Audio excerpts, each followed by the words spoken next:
Bom dia, turma do quinto ano. Sejam bem-vindos a mais uma quinta-feira, mais uma manhã. Hoje, 5 de novembro, né?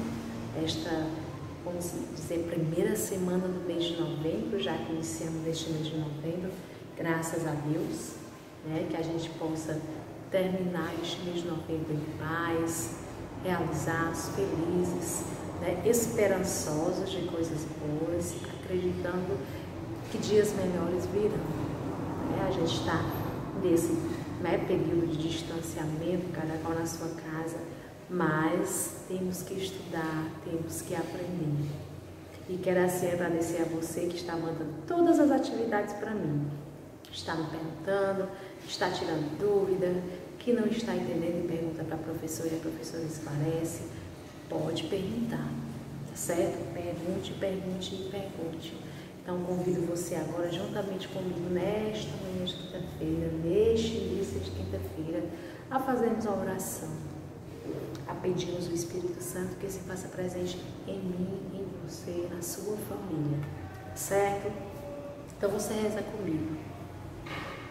Ó Espírito Santo, amor do Pai e do Filho, inspirai-me sempre o que devo pensar, o que devo dizer, como devo dizê-lo, o que devo calar, o que devo escrever, como devo agir, o que devo fazer para obter a vossa glória, o bem do mundo e minha própria santificação.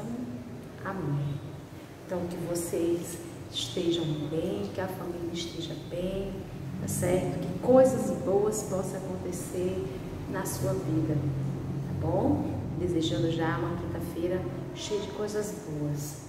Convido você agora a pegar o nosso livro para fazermos a nossa correção da atividade anterior, né? Que foi da nossa página 269, módulo 4. Nós já estamos no nosso módulo 4 de História, tá certo? Então, na página 269, você ia fazer a atividade, né? Que a gente falava de quê? A gente falava de ditadura, né? De resistência e produção cultural, de resistência e música durante a ditadura, né? Então, na página 269, nós agora vamos fazer nossa correção, né? Que nós temos aí uma questão com 3 itens, itens A, B e C, tá? Na primeira questão, nós temos aí um trecho de uma canção sobre o período da ditadura militar, tá? O que é que falava esse texto dessa música? O que é que dizia o texto dessa música? Dizia assim, a gente quer viver pleno direito, a gente quer ter todo o respeito, a gente quer viver uma nação, a gente quer ser um cidadão, né? Essa música aí do Gonzaguinha. A gente quer viver pleno direito, a gente quer ter todo o respeito, certo? Então essa música aí do Gonzaguinha, esse trecho dessa música aí, em 1980, que foi compositor, né, que o Gonzaguinha foi um compositor, foi um dos mais perseguidos pela censura durante o regime militar, certo? Então, o que é que ele pede? Na letra A, sublinha a letra da canção, quais são as reivindicações citadas pelo artista, o que é que eles querem, né, conseguir, né, o que é que eles querem conseguir com essa letra dessa música aí, quais são, o que é que eles querem? Então, você vai lá nessa letra da canção aí, e você vai sublinhar, viver pleno direito, certo? Você sublinha, ó, viver pleno direito, ter todo o respeito, certo? Viver uma nação,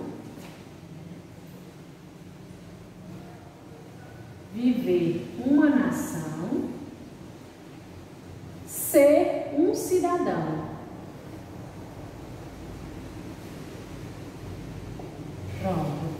certo? Então ele queria isso daqui. Era esses direitos aí, né? Essas reivindicações que eles queriam, né, conseguir. Queriam conseguir, né? Então eles queriam, ó, viver pleno direito, é ter todo respeito, viver uma nação, ser um cidadão, né? Coisas que eles não podiam fazer naquela época da ditadura militar. A ditadura militar não deixava que as pessoas pudessem expressar suas ideias, os seus pensamentos, tinha que ser tudo do jeito que eles dissessem. Se pau era pau, é pau. Se pedra era pedra, era pedra. Então você não podia ser contra, por isso que muitos cantores, muitos compositores, né? Muitas pessoas naquela época sofreram na época da ditadura militar, né? Eles ficaram presos, foram mandados para outros locais porque eles queriam expor as ideias dele e não podia esclarecer a mente das pessoas naquela época. Então eles sofriam muito com isso. Então a música, eles colocavam a música, como a gente já falou, para expressar muito dessas coisas que aconteciam, certo? Muito bem. B. Que aspectos da ditadura militar foram citados pelo autor nesta canção?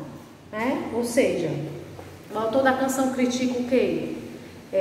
Critica o fato da ditadura militar ter limitado os direitos dos cidadãos brasileiros, assim como o fato de não os tratar com respeito, certo? Então você vai e coloca lá, na letra B, né?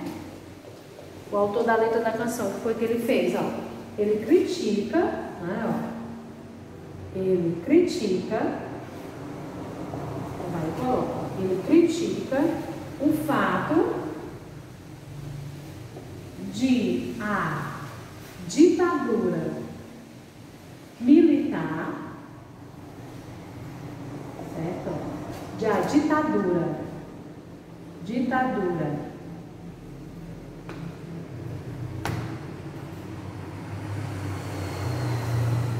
militar ter limitado os direitos dos cidadãos brasileiros, ter limitado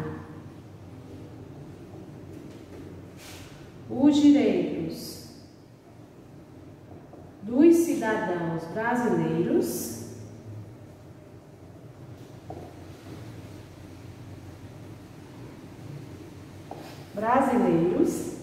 assim como o fato de não os tratar com respeito e de não os tratar com respeito.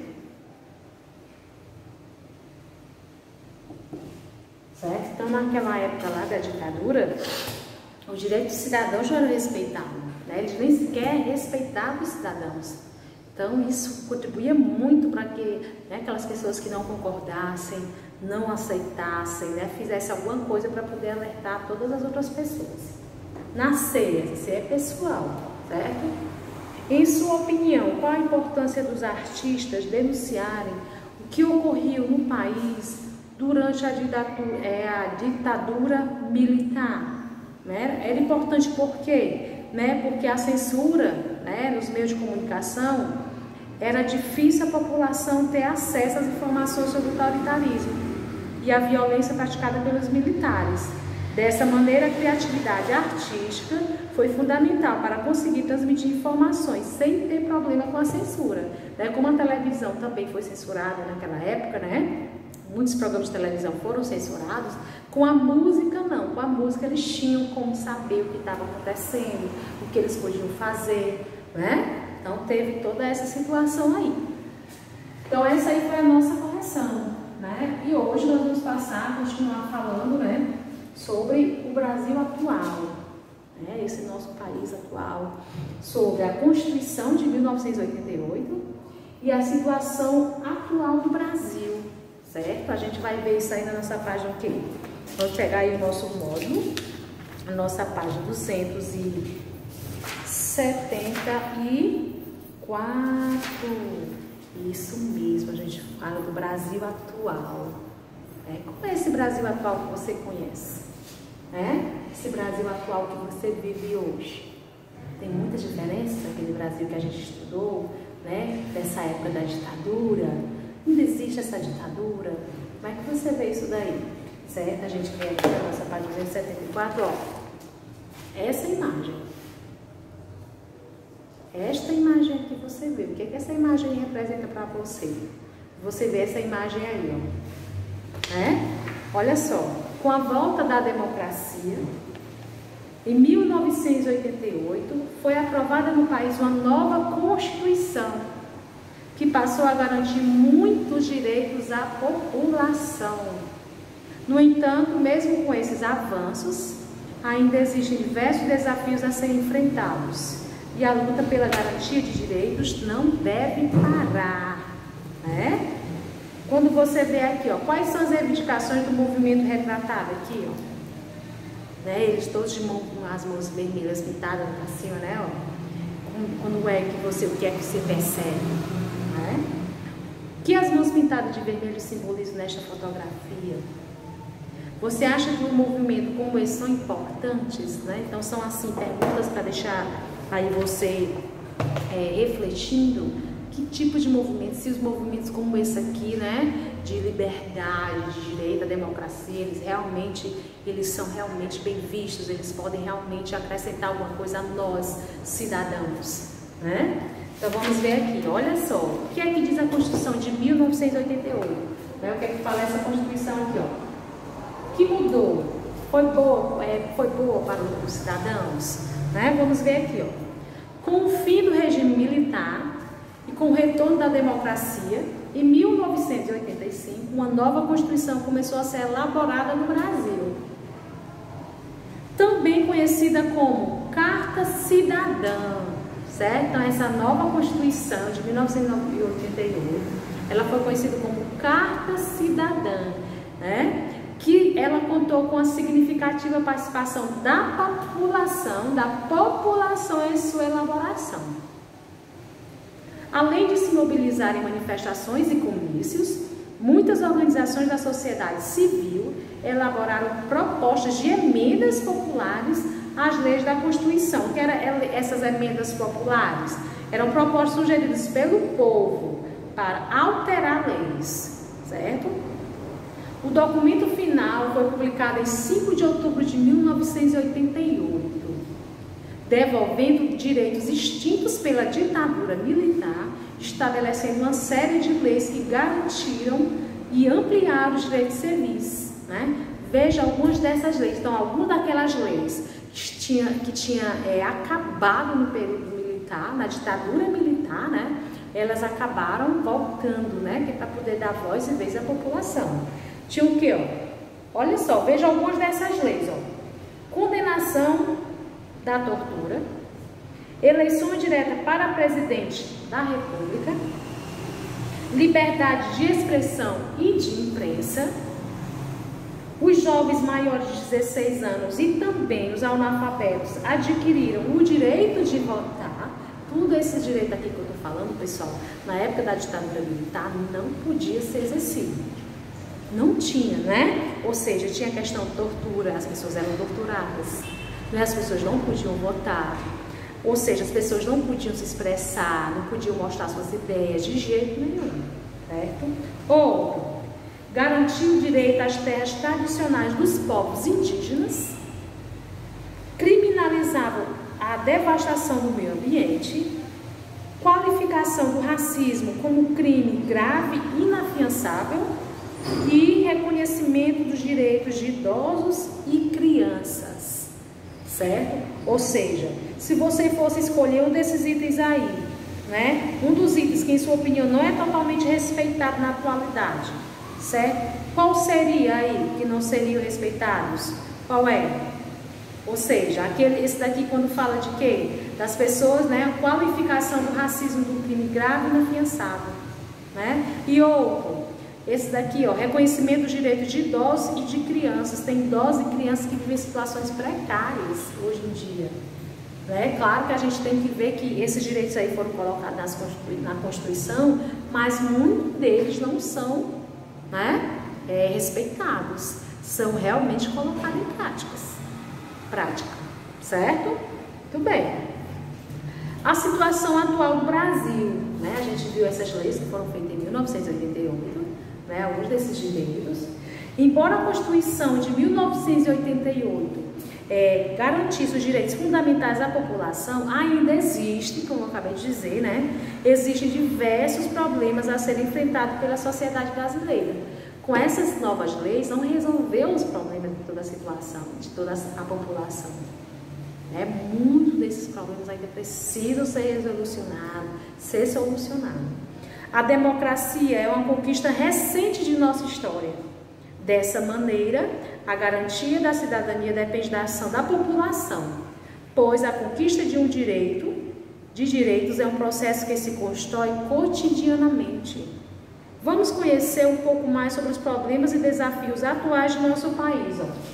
Desigualdade social.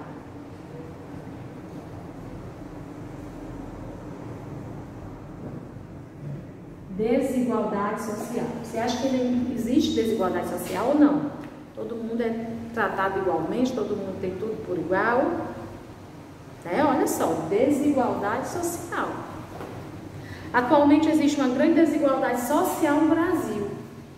E isso significa que um pequeno grupo de pessoas concentra grande riqueza, enquanto a maior parte da população vive com poucos recursos. Enquanto um pequeno grupo tem muita coisa, um grande grupo tem pouca coisa. Que era para ser o quê? Igual. A desigualdade na distribuição da riqueza causa diversos problemas. Que problemas são esses? Dificulta, por exemplo, o acesso de pessoas pobres a uma formação profissional de qualidade. Sendo assim, torna-se mais difícil para eles conquistar melhores condições de vida. Se a pessoa não tem uma boa qualificação, um profissional de qualidade, claro, evidentemente que o emprego não só vai ser um dos melhores, porque não está qualificada para aquilo, porque hoje o mercado de trabalho exige qualificação, você tem que ser qualificada para poder exercer determinado trabalho, certo? Existem programas de combate à pobreza, que melhoram as condições de vida de milhares de brasileiros nas últimas décadas. Porém, ainda há milhões de pessoas em situação de pobreza extrema em nosso país. E claro, existem diversos programas que ajudam as pessoas, mas existe muita gente pobre no nosso país. E às vezes a gente não precisa nem ir tão longe. Na nossa cidade, no nosso bairro, existe gente com situação precária. Precária, que não tem um trabalho, não tem uma renda familiar, não tem como se sustentar, vive da ajuda de um, ajuda de outro, certo? Vem outra coisa aqui, desemprego.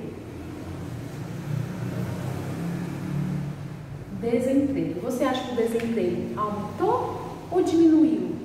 Você acha que muitas pessoas têm acesso ao emprego ou não? O número de empregados está maior do que antes, O que é que você acha? Olha só, o desemprego é um dos maiores problemas do nosso país nos dias atuais. Nos últimos anos, o baixo crescimento econômico nacional provocou demissões em diversos setores e redução da oferta de emprego. De acordo com os estudos recentes, a taxa de desemprego em dezembro de 2016 era de 11,9% da população economicamente ativa. E vem uma questão de quê? Também outro problema, corrupção, certo? Aí vem a questão da corrupção, que é um antigo problema brasileiro. Entretanto, por envolver pessoas influentes, ela nem sempre foi combatida com rigor. Pessoas de nome, pessoas, Então, nos últimos anos, algumas instituições como a Polícia Federal e o Ministério Público Federal alcançaram maior autonomia e passaram a intensificar o combate à corrupção. Assim, diversos políticos e grandes empresários corruptos têm sido punidos. Mesmo com esses avanços, é necessário um comprometimento maior de toda a sociedade brasileira na fiscalização contra casos de corrupção de qualquer espécie. Então a gente já vê que muitas pessoas, a questão da corrupção, hoje em dia, elas já estão sendo punidas. Acontece, mas ainda acontece muito caso de corrupção, de pessoas que utilizam o dinheiro que vem para a população, para se satisfazer, para realizar coisas próprias. Então, a gente vê aqui, né, diversos problemas aqui dos dias atuais. Por mais que for elaborada essa Constituição, fazer valer alguns direitos dos brasileiros, mas ainda existe a desigualdade social, ainda existe o desemprego e ainda existe a corrupção, né? Ainda existe isso muito. Então, lá embaixo ele diz assim, ó, quais atitudes podemos ter no nosso dia a dia para combater a corrupção, né? O que é que a gente deve fazer, né? Por exemplo, a gente não deve fazer o quê? Coisas simples, furar filas, devolver o dinheiro, o objeto encontrado perdido, não é? No caso, saber quem é o dono, a gente tem que procurar quem é o dono, a gente tem que ser honesto ao receber o troco errado pela compra de algum produto ou serviço, devolvendo o que foi recebido a mais, etc. Né? Não vamos pensar que a corrupção ela só vem só naquelas pessoas que têm mais dinheiro, que pegam o dinheiro do povo, esconde e pega para si. A corrupção também ela pode ser de pequenas ações da gente. Quando a gente encontra o dinheiro, a gente encontra um objeto que a gente não procura, a gente não quer se informar de quem é, a gente também está sendo corrupto. A gente, quando chega no local, que sabe que tem que ficar na fila, obedecer a ordem de chegada, e você não quer ficar na fila, você viu seu conhecido lá na frente, e você quer passar lá porque está seu conhecido, você está agindo corrupção. Você não está sendo honesto. Porque quando a gente é honesto, a gente não faz corrupção. Por que as pessoas são corruptas? Corruptos, né? Porque elas não deixam a honestidade falar mais alto. Então, a gente, pequenas ações, a gente acaba sendo honesto e fazendo com que isso vire rotina. A nossa honestidade tem que virar rotina. Tem que ser diariamente a honestidade que está na nossa vida. Certo? É muito importante agirmos com honestidade em todas as situações. Atitudes honestas favorecem uma melhor convivência em sociedade. Além disso, pessoas honestas têm mais credibilidade para exigir honestidade de políticos, servidores públicos e outras pessoas de diversos segmentos da sociedade. Vou fazer de conta que eu tenho um comércio, né? Ou então, eu tenho um comércio. Eu sou acostumada a vender para várias pessoas. E existe uma pessoa, por exemplo, que chega no meu comércio para dizer, olha, Luciana, hoje eu quero comprar R$100 aqui no seu comércio. Amanhã eu venho pagar, porque hoje não deu e tal. Confio. Tudo bem, confio. Espera amanhã, depois, a pessoa nunca mais apareceu. Se a pessoa foi honesta comigo? Não. Se ela tiver honestidade mesmo comigo, no dia certo que ela marcou comigo, ela vem deixar. Eu vou vender para ela novamente? Vou. E aquela pessoa que não veio, que ela disse que vinha e não vinha, pagou e não pagou, eu vou vender de novo? Não, porque ela não foi honesta comigo. Então, para a gente ser honesta, a gente cobrar a honestidade dos outros, a gente também tem que ser honesto. Certo? Entendido? Muito bem. E o que é que você vai fazer em casa? Certo? Em casa, você vai responder a página, vamos ver aqui, a página 275. Certo? Essa página aqui, 275, você vai copiar no seu caderno de história, responder e mandar para mim. Só a página 275, né? Porque a gente falou até a página 278. Então, você vai copiar e responder a 275 e mandar para mim, tá certo? Eu vou estar lá esperando por você, tá bom? Beijos, abraços, fiquem com Deus.